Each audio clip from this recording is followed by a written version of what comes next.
Daniel, how to be a good partner to someone suffering from depression. That's a tough one, man.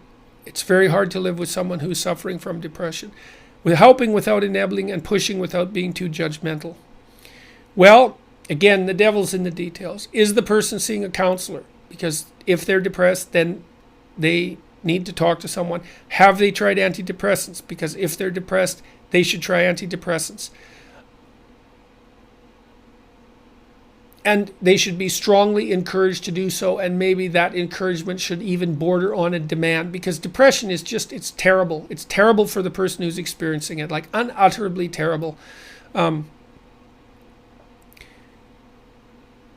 it's terrible for the person who is living with the person who has depression. And so it's incumbent on the person who has depression to do everything they possibly can in order to set it straight. And it's hard, but there's lots of potential treatments for depression that have some efficacy, and antidepressants really do work wonders on people. You could try 5-hydroxytryptamine too. You could look that up, 5-HTP. It's usually 3 times 100 milligrams.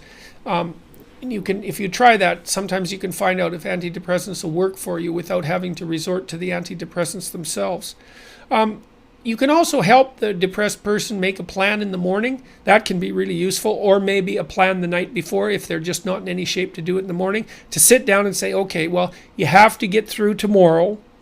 And that's another good piece of advice. And so in Rule 12, I talk about that. Sometimes in relationship to depression, Rule 12 is pet a cat when you encounter one on the street. And it's a bit of a meditation about what to do when your life is in absolute crisis. But one of the things you can do with someone who's depressed is narrow, and this is what I discuss in this chapter, is narrow their time frame. Maybe a depressed person can't think a week ahead, but maybe they can think about tomorrow. And you can sit down and say, okay, well, you have to get through tomorrow. And so how are we going to structure tomorrow so that it will be okay, and so that you'll be able to sleep reasonably soundly when you go to bed tomorrow night? And then tomorrow night we'll do the same thing.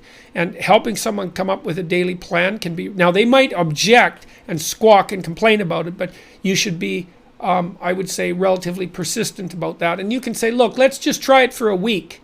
And if they say no, then you say, well, let's try it for one day.